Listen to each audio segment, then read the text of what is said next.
Okay, good morning, fellow learners. Today we're gonna talk about some pointers. Once again, it's Friday time, so this is Pointers Day for our colleagues and soon-to-be colleagues, those who are taking the NLE, the NCLEX, the DHA, the HAAD, and the Prometric. Looking at all of these tests, it makes me wonder, why on earth are we supposed to be taking these tests when all it takes is a good heart to perform your nursing jobs properly? It's very difficult to measure what's in the heart. So this is February. This is the month of the hearts. Advance happy Valentine's Day to everyone.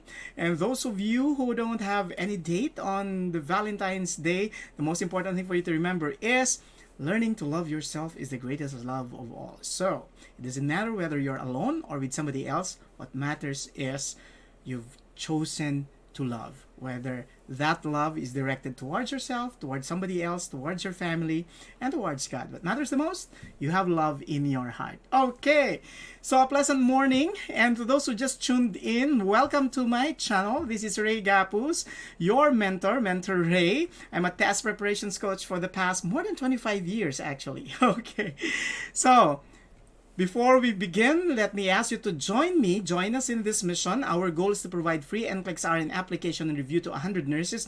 We've been doing a great job so far. We've generated some funds to help out several nurses, and I hope we could actually help more. And to help us achieve that, just watch and finish the ads in our videos. That's all you need to do. Finish the ads while watching our videos. So thank you very much in advance for doing that.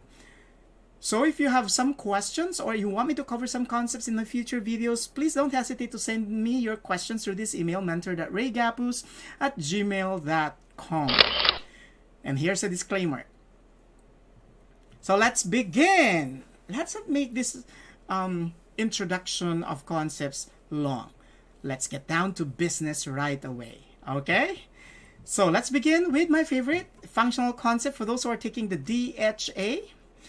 Let's talk about infusion therapy. It refers to the administration of solutions, medications, nutritional products, and blood components via the parenteral route. So that's according to the Infusion Nurses Society. Now, what is important for you to remember about this, for those who are taking the DHA, is the definition. What are the things that are included when you talk about infusion therapy? So you have it here: solutions, medications, nutritional products, and blood components. So in other words, when you talk about blood transfusion, it is part of infusion therapy. Okay? And what's important when you are dealing with patients who are supposed to be for blood transfusion, you have to check their blood types and, of course, the RH status of the patient. It's also very, very important that when you begin to administer blood to a patient, you have to stay with the patient for at least 20 minutes after you've started the infusion so that you can assess for the presence of any complications, specifically when the patient would have allergic reaction, or if the patient would usually develop rashes, or they would develop backache that could be indicative of hemolytic reaction, or they would develop fever that could be indicative of pyrogenic reaction, or sometimes they go into respiratory distress, so they would have dyspnea. So this is known as transfusion related acute lung injury, or TRALI. Now, how do you evaluate the effectiveness of blood transfusion?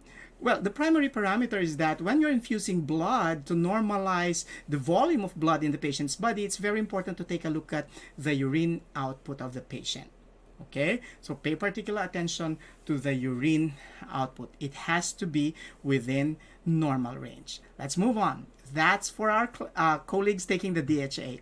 Here's another functional concept, this time for our colleagues taking the NCLEX-RN. So vascular access devices are catheters, tubes, or devices inserted in the vascular system, including veins, arteries, and bone marrow. Once again, you have, this is what we sometimes call VAD.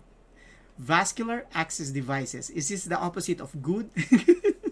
Of course, that's just a joke. Okay, so when you say VAD, it includes catheters, tubes, or devices which could be inserted in the vascular system, which means vascular system could mean your veins, the arteries, and of course, you also use VAD to insert, okay, any of this into the bone marrow. Okay, so let's move on. And what is important for our colleagues taking the NCLEX would be some of the concepts, like how do you take care of the site?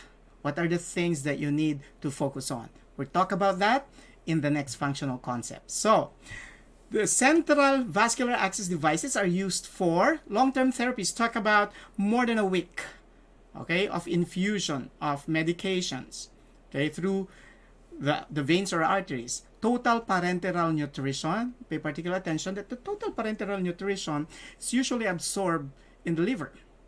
So it's very important that if your patient would have a central VAD, that's for TPN, you have to check your ALT and AST or your liver function tests.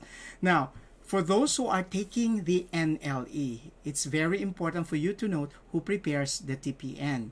So there are usually 3 members of the interdisciplinary or multidisciplinary team that coordinates the preparation of the TPN, and this includes your registered dietitian, your pharmacist, and of course your physician. Okay, now the nurse has to monitor the TPN administration. Now what is important is for the nurse to know which laboratory data or test results to check. Okay, now also for those who are taking HAAD, it's very important that you know the classification of your TPN. Total parenteral nutrition is classified as hypertonic. Okay, so your central VAD could also be used for chemotherapy or vesicants. When I say vesicants, these are solutions that could potentially cause blistering. Okay, and chemotherapeutic agents could potentially cause that. Drugs with a pH of less than 5 and more than 9, and hypertonic solutions. Okay, let's move on. Now, if you will be asked, what diagnostic or laboratory test is usually done before initial use of central VAD? Then you will have to answer chest X-ray. Apologies for the X-ray. That's just to highlight the word before. Okay, so how do you provide general nursing care for a client with a central vascular access device? So use 10 ml or larger syringe for flushing, and the solution would be your 0.9 NSS, around 10 to 20 ml. And pay particular attention to this class. Heparin not needed for saline-only valve devices. So since the device is only flush with saline, heparin is not needed. However, in some other devices, okay, they would usually require the use of heparin, and the dose would usually depend on whether you have an adult patient, young children, and infants. Okay, it would usually be dependent on the age. So after infusion and blood drawing, flush it immediately. Okay, colleagues, take note of this. So central VAD could be used for drawing blood. So if you will have a sort of a multiple choice with multiple response item or a SATA, please do include in, if one of the options would be used for blood drawing, then put a check on that. And then use the push and pause flush methods. It could be push and then pause, push and then pause. Okay, remember you are flushing it with 10 to 20 ml of normal saline solution.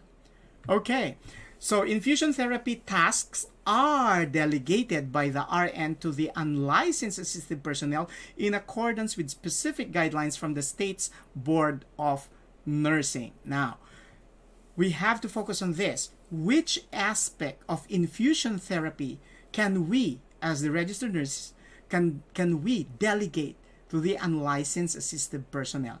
Now, these are all based on specific guidelines, and we know for a fact that each of the state boards of nursing in the US will have their own specific guidelines. So here we go. Here are additional functional concepts for our colleagues taking the NCLEX-RN. In the absence of a specifically defined scope of duties for unlicensed assisted personnel, the RN determines what can be delegated based on the state's Board of Nursing delegation regulation. So in essence, the responsibility is upon us to determine what can be delegated, and that is always based on the Board of Nursing delegation regulations. So in some states, the unlicensed assisted personnel can manage and administer oral, topical, and parenteral medications. An example of this could be when you have clients in an assisted living facility, for example, who are taking insulin because of their diabetes mellitus. So the administration of insulin could actually be delegated to the unlicensed assisted personnel because this is something that's routinely done. Okay? Now, take note that when we delegate, it's just the technical task of administering the drug. Now, I'd like to highlight something about oral administration of drugs. Sometimes there are things that we do that might confuse either the patient or the unlicensed assisted personnel. Like, for example, if we ask the patient to take a medication and then we, as nurses, are the ones who place the medication inside the client's mouth, then that means we administer the medication. But if we give the medication to the patient and it's the patient who places the medication inside their mouth, that's considered as self-administration of medication or self-medication. So I hope that lays the difference between the two. And that's something that we need to reflect on as nurses. So let's move on for some more. So when providing care to a client with IV fluids, the nurse should check the input and the output. This one, what I'm trying to tell you a while back. When a client has intravenous fluids, and if you want to check, okay, the effect of the intravenous fluids or the blood transfusion, you have to also check the output, because the adequacy of circulating fluids in the body is best reflected in the client's urine output. So a priority, focus on this, a priority for a patient with IV fluids would be the INO. Now, it could also be the priority for a client, priority of assessment for the client with blood transfusion reaction, or if the clients have multiple tubes, like if the client has IV fluids, a nasogastric tube, a colostomy all at the same time, then the most important thing, since there are fluids being infused and there are fluids which are being lost from the body through the bowels or the bladder, then check the INO. That is your priority. Now, using what we just learned, this is my favorite because this is when we iterate what we have learned. So let's try answering a sample question. So which of the following nursing interventions should the nurse give priority when providing care to a client in the immediate post-operative period with intravenous fluids? Is it 1, assess for pain? Now, pain could be an occurrence in a post-operative patient. However, in the hierarchy of needs, pain is considered as a psychosocial problem based on the hierarchy of needs of Maslow. So therefore, it comes after physiologic needs. So it's classified as a psychosocial concern. And then 2, check the input and output. We can consider that. 3, provide high-calorie food. I don't think this is relevant to what the question is all about. And 4, implement infection control measures. Once again, this does not directly address what the question is asking you to do. So the best answer is number 2. Way to go. You're getting it right. Okay, now, for our colleagues who are taking the Prometric, the NLE, and the HAAD, this is an important concept. Once again, I'd like to highlight this concept for our colleagues taking the NLE, the Prometric, and the HAAD. So the classification of intravenous fluids is very, very important. So there are actually 3. Okay, so let's define the first one. Okay, those who are taking HAAD, isotonic refers to the IV solutions that have the same concentration as blood plasma. The key phrase would be the same concentration as blood plasma. Hypotonic refers to the IV solutions that have lesser concentration of solute as blood plasma. Let's pay particular attention to the etymology of the words. Hypo, meaning lesser. Okay. Next, hypertonic refers to the IV solutions that have greater concentration of solute as blood plasma. So hyper, greater. Okay. Now, the most important thing is you have to know how to classify IV fluids. And I have several examples here. Under isotonic solution, you have 0.9 sodium chloride. That's your normal saline solution. Dextrose 5% in water. Lactated drinkers, dextrose 5% in water. And of course, albumin, your human albumin, 5%. Okay, sorry for the larger font for albumin, just to highlight it, class. Okay, so if you are given a multiple choice with multiple response type of question and you're being asked which of the following solutions are considered isotonic apart from 0.9 sodium chloride or normal saline solution, just look for the 555 code, 555. So dextrose 5% in water, lactated Ringer's dextrose 5% in water, and human albumin 5%. Now for the hypotonic solution, anything that's below 0.9, look at it, 0.45, that's 0.4 actually. Sodium chloride, that's less than 9, so that's hypotonic, less solution. 0.33, once again, 0.3, so that's less than 0.9%. So this is also considered hypotonic solution. And for your hypertonic solution, you have your TPN, total parenteral nutrition, and your dextrose 10% in water. Once again, if it is dextrose 10%, it belongs to the hypertonic solutions. And if it is dextrose 5%, it begins to the isotonic solutions. So always remember the 555 code for isotonic. And anything that's less than 0.9, that's hypotonic. So dextrose 10% and TPN, that's your hypertonic. Colleagues taking the HAAD, the Prometric, and the NLE, please focus on this table. Let's move on. Let's try answering a sample question. Which of the following intravenous solutions is hypertonic? So you have D5 water. This is what we consider isotonic. D5 lactated Ringers, once again, isotonic. D10 water. Okay, that's hypertonic. Albumin, human albumin, 5%. Remember the 5-5-5 rule. Those are isotonic solutions. So D10 is hypertonic. The correct answer is number 3. Way to go! Excellent! If you're getting and guessing the right answer possibly, congratulations, you're doing a great job. And this is a Friday morning. This is your mentor Ray talking to everyone, giving pointers so that you'll get through your goal this year. I would always be here for you. This is something I'd like to do for my colleagues, because as I've said in my past videos, this industry has been so very, very, very kind to me. And this is my way of giving back to all of you guys. Thank you for watching our videos. Let's move on.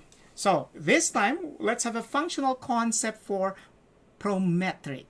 Veins that should be considered for peripheral cannulation are those found on the dorsal, and the ventral surfaces of the upper extremities, like your metacarpal, cephalic, and basilic. Remember these three basic veins that could be used: metacarpal, cephalic, and basilic.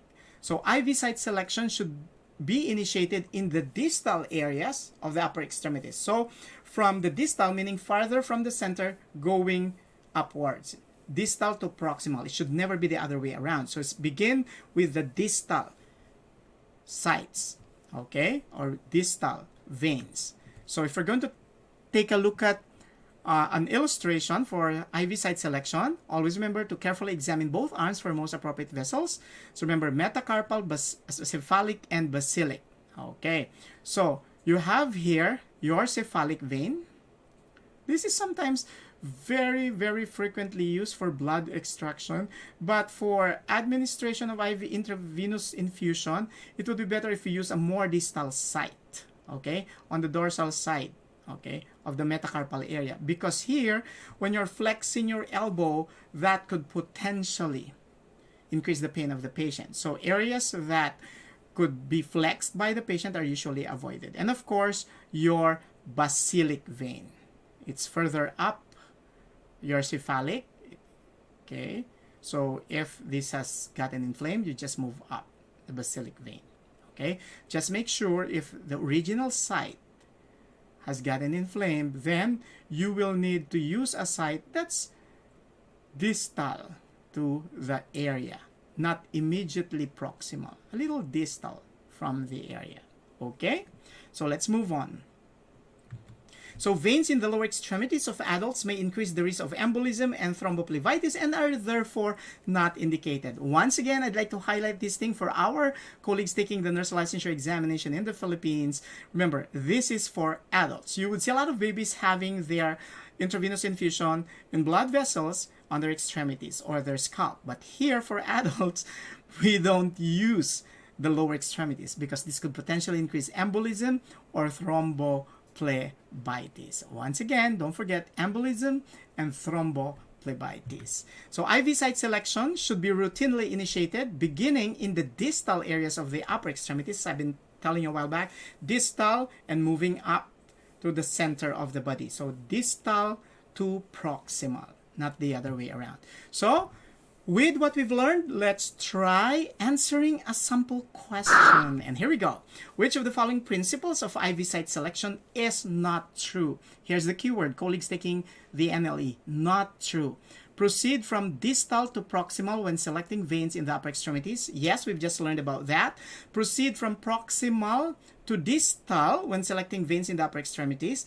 3. Avoid using veins in the lower extremities to prevent thrombophlebitis. We've learned that. Use veins on the dorsal and ventral surfaces of the upper extremities. We've learned about that. Now, colleagues, sometimes even if you learn something, it's actually very confusing if you're given two options that are almost the same, but in some aspect or respect are actually opposite each other. In this case, option 1 says proceed from distal to proximal. Option 2 says from proximal to distal. That's the phrase that defines the difference between options 1 and 2. And sometimes, as they say, a test-taking technique would be the correct answer could be one of two almost similar but opposite statements. And what difficulty usually would nurses have? They would have the difficulty of choosing which one is the best answer when they're just left with two options. Just like when you're choosing your partner in life. Okay. Just using that as a metaphor. I'd like to tell you, class, that whatever choice you make, for as long as you can justify it, in life, there's no right or wrong answer. That's the beauty of life. It's what you do after you make that decision that could determine whether that decision is right or wrong. But the NLE or the NCLEX is not about our decision making in life. It's about our decision making for our clients or patients. So let's go back to this question now before we lose track of what we're supposed to talk about today. Why am I so inclined about talking about matters of the heart? So let's proceed. So is it 1 or 2? What did we learn? Proceed from distal to proximal. Distal to proximal is what we've learned. So that is true. We're looking for something that's not true. And therefore, the opposite of that statement is the one that's not true. So the answer would be number 2. Proceed from proximal to distal when selecting veins in the upper extremities. The question is why?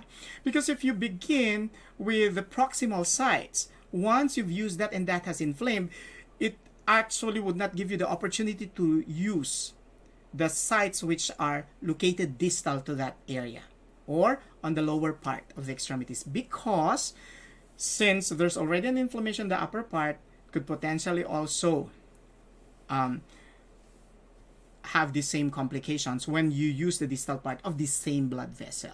Okay, so it's very, very important that you proceed from distal to proximal. Let's move on. So this time, let's talk about complications of intravenous fluids. Now, this has a special significance for our colleagues taking the NCLEX and the HAAD. Once again, I'd like to highlight the NCLEX and the HAAD. But I'm not discounting the fact that this concept would usually come out in DHA as well as Prometric and NLE. So better yet, study this. This is actually for all of you guys. Whether you're taking the NLE, the NCLEX, the HAAD, the DHA, or Prometric. Let's talk about complications of intravenous fluids infusion. Okay, so here we go. So the 3 most common ones includes your phlebitis, infiltration, and extravasation. Let's proceed one by one. When we talk about phlebitis, we refer to the inflammation of the blood vessel. And this is manifested by edema, warm skin, and the priority intervention is to discontinue the infusion. Now, how is phlebitis different from infiltration? When we say infiltration, the fluid infuses into the tissues. So sometimes more commonly discussed by the out of vein thing, OOV, okay, out of vein. So what happens now, there would still be edema, but this time the skin would not be warm, it would be cold. So once again, the priority intervention, discontinue the infusion. So what symptom could this similar to a client with phlebitis and edema, and infiltration rather? Your answer would be edema. What manifestation could differentiate phlebitis from infiltration? It's going to be the temperature of the skin. Warm skin for phlebitis, cold skin for infiltration. Now let's move further. Extravasation is the accidental infiltration of a vesicant. Once again, if you say a vesicant, it's a chemical that causes blistering. So that's your keyword. A vesicant is a chemical that causes blistering, okay? Or chemotherapeutic drug into the surrounding IV site. Now, this is usually manifested by the presence of pain and blistering. Once again, discontinue the infusion. Now, colleagues, take note that blistering is the defining symptom of extravasation that would differentiate it from infiltration and plebitis. Okay, to be a little more visual with what we're talking about, let me share you this, okay? So, when you see any of this, so when you have infiltration, the patient would still have edema and the temperature of the skin would be cold, okay? Now, if the temperature of the skin would be warm, then suspect plebitis. Now, when you see a blister that could have ruptured, it will look like this. So this could be due to infiltration. Now, what do we do with these things? We initially have to discontinue, okay, the infusion and then document it in the progress notes, include description of the event, and whether the manifestation comes with hematoma or accumulation of blood under the tissues. Okay, so let's try answering a sample question using what we just learned. Here we go. The distal part of the left arm of the client with IV infusion becomes swollen and cold to touch. That should tell you you have a swelling, meaning there's edema, and the skin is actually cold to touch. So you think about, is it plebitis or infiltration? When it's warm to touch, that's plebitis. When it's cold to touch, that's infiltration. Which intervention is the highest priority of the nurse? 1, notify the physician immediately. 2, remove the infusion and insert it in another site. 3, discontinue the infusion and apply warm compress. 4, slow down the rate of infusion. So you're left with 2 options again. Are you just going to remove it and insert in another site? Or are you going to discontinue the infusion and apply warm compress? Now, the difference between these two is that when you talk about discontinuing the infusion and applying warm compress, you're also addressing the swelling. Where, in fact, when you just remove the infusion and insert it in another site, you're not addressing the swelling as a problem. You did not intervene for this specific manifestation. So, therefore, the best answer would be option 3, discontinue the infusion and apply warm compress. Okay, for those of you who have yet to subscribe to our YouTube channel, please do subscribe to RA Gapuz Mentors. And we have videos that are long for those who love to learn about a specific procedure, especially those who would want to learn about how to do ECG interpretation in a comprehensive but simple way. For those of you who just want pointers specific to a topic, then we also have short videos on that. And this is the difference. Like ECG pointers, you have 19 minutes and 30 seconds. For ECG interpretation, that's 1 hour, 38 minutes and 15 seconds. So we have these types of videos, and we're covering videos that are being requested by those who are taking the test. So if that would give you a sense of focus, who knows? Those are the concepts that they encountered. Okay, so what is important is you go through all the videos we have there. And may I invite you once again, tomorrow is going to be the quick fix session again. It's going to be done through live streaming through YouTube. I would actually cover a lot in terms of prioritizing, delegation, disorders, and pharmacology. I'm now your pharmacology fact check buddy. Okay, so that's going to be tomorrow, same time, 9 a.m. So these are sample of the videos, some examples of the videos that we have in our channel. And I'd like to invite you to please do subscribe. You can share it to your friends. If you want a copy of what I'm covering in the videos, please do send us an email in the email I provided a while back so that we can give you a copy, a PDF copy of the slides presentation. Okay? So, once again, I'm your mentor Ray saying a functional concept a day keeps your NCLEX-RN fears away. So if you love this video, please don't forget to subscribe and hit that like and bell buttons so that you'll get notified when we upload new videos. We usually do at least 3 times a week. So let's learn together. Send in your requests. If you have some requests in terms of topic that you want me to cover in my future videos, kindly email me through mentor.raygapuz@gmail.com. So once again, thank you for joining me today. This has been a short learning and teaching session, but however short it is, what matters here is that we are a step closer to your dream. See you once again on Friday tomorrow for our quick fix session. That's going to be longer, so you have to make sure that you're vacant for the next 3 to 5 hours for tomorrow's session beginning at 9 a.m.